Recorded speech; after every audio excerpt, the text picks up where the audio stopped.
Friends, let's try today Sirsasana. Sirsasana means head stand, the posture which involves standing on your head.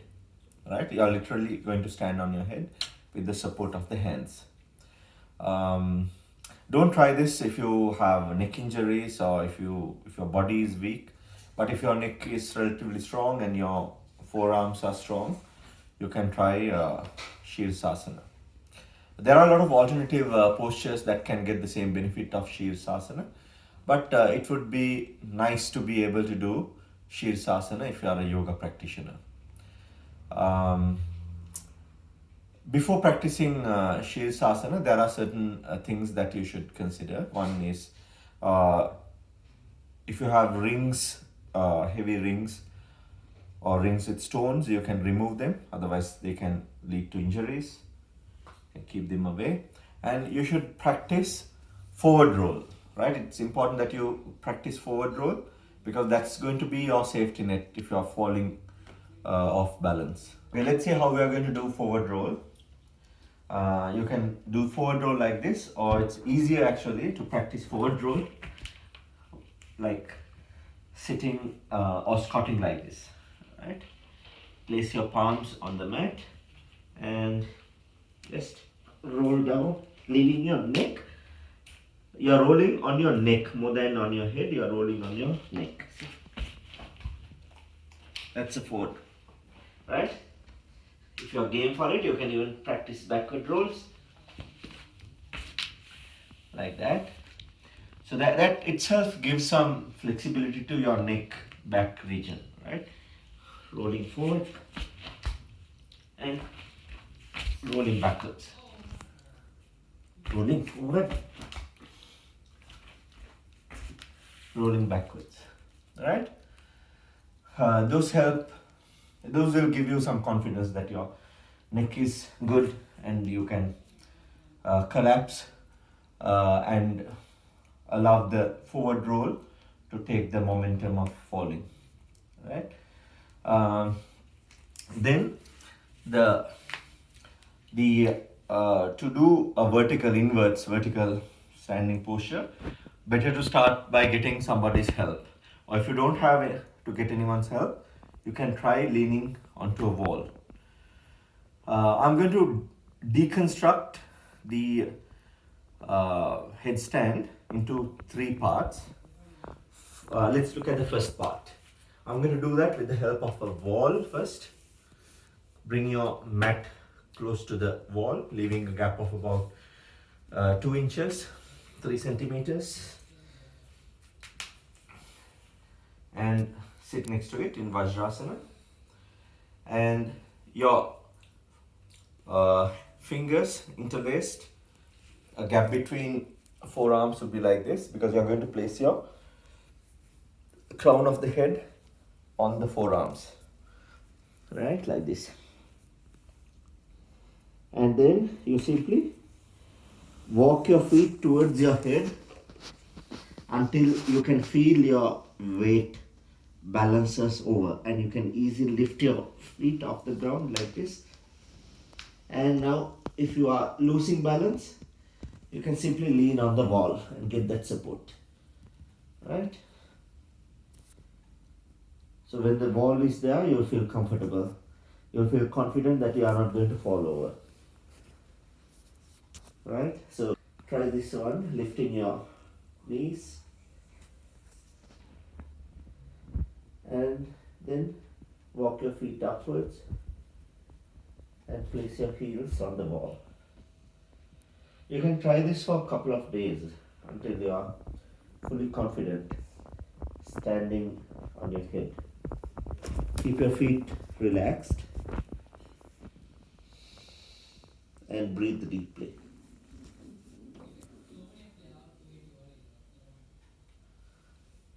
How do you come out of it? You simply reverse the pose,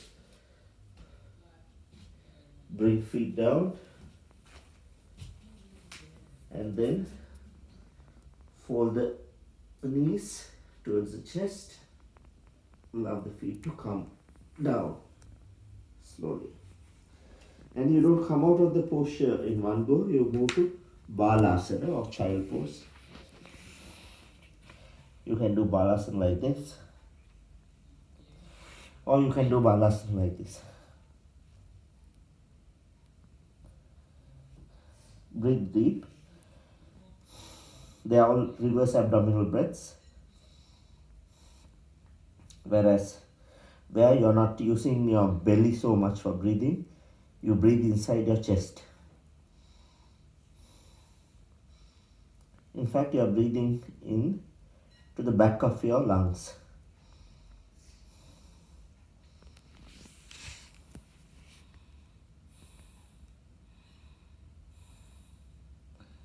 Why you need to finish in Balasana is you need to balance the blood flow, because Sirsasana causes a lot of blood to rush towards the head, and if you suddenly stand up from that, you might feel dizzy and fall over. Slowly inhale and come up. Right? That is how you can practice with the support of a wall. Next stage is try to wean out the wall. Right? So how do you wean out the wall? You can walk away from the wall, and this time try to do them independently. Do the same three maneuvers independent of the wall. Forearms on the ground, and you place the crown of your head in between the forearms so that the crown doesn't touch or lightly touch the floor, but your weight will not be carried by the crown of your head. Then you walk your feet, knees towards your chest and raise them up off the floor. Step 2 is to raise the knees up, and step 3 is to raise the feet up.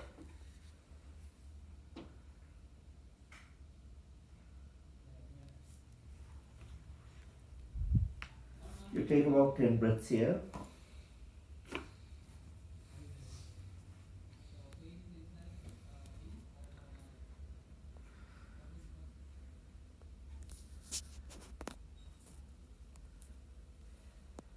How do you come out of the pose is reversing the 3 maneuvers. One is fold the knees, bring the knees towards the chest, and then bring the feet to the ground, and finish off with Balasana.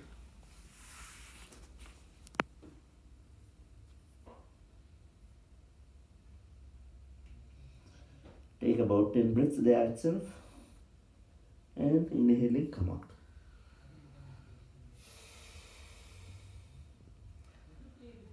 Right.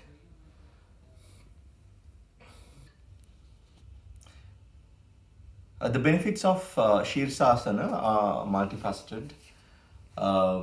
It's called the father of postures, and the neck stand or the Sarvangasana is called the mother of postures, because the two different types of energies they create in our bodies.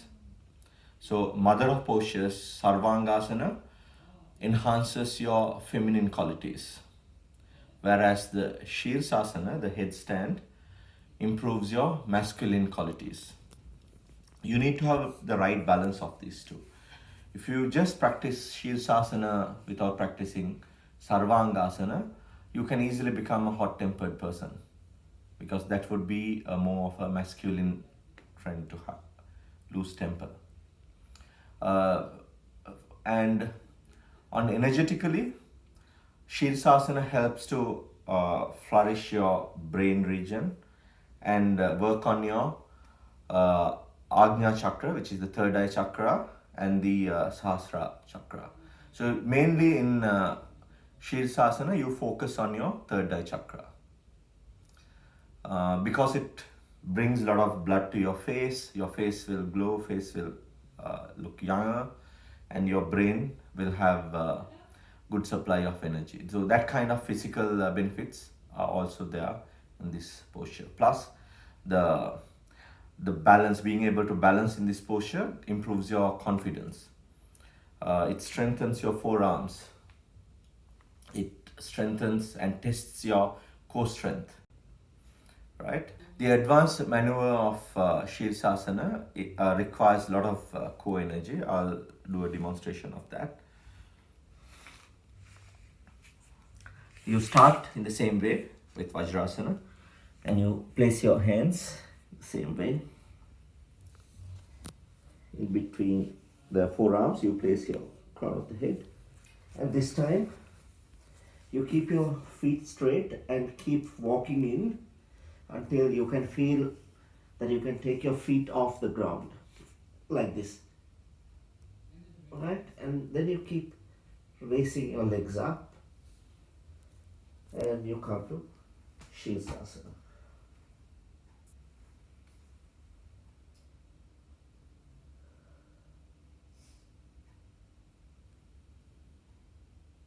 Then when you're confident with Sirsasana, you can do a lot of leg stretching exercises like expanding legs like this,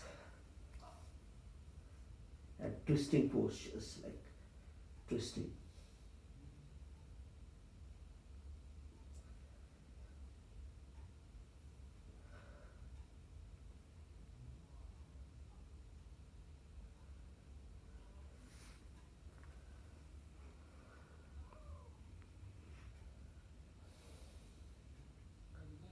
Don't tighten your feet, don't tighten your joints, so there should be room for free flow of energy.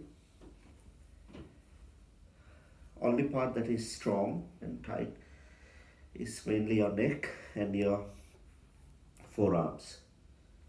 Right? Your forearms should be strong that you can even lift your head off the ground. Then you come out of it same way you started, reversing the movement. Slowly bring the feet down and finish off with Balasana.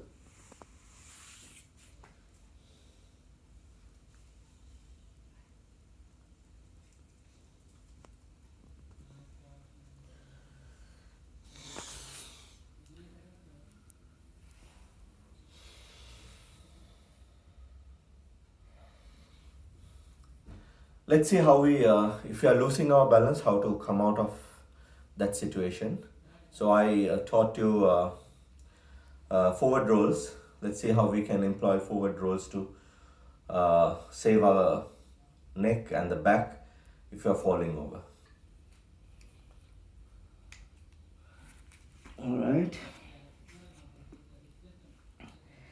Let's see you're going into Sirsasana using the beginner's method.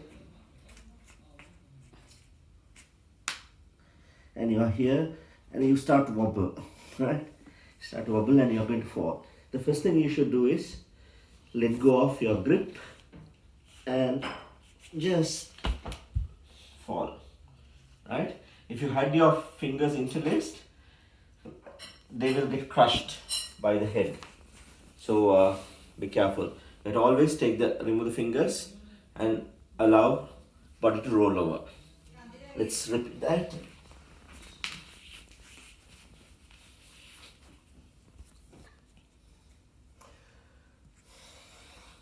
Now this time we will see we are fully into the posture.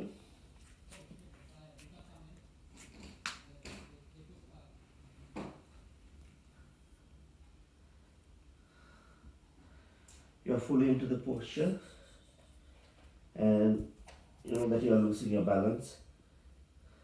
So you let go of your grip. Your hand is like that and then you just roll over.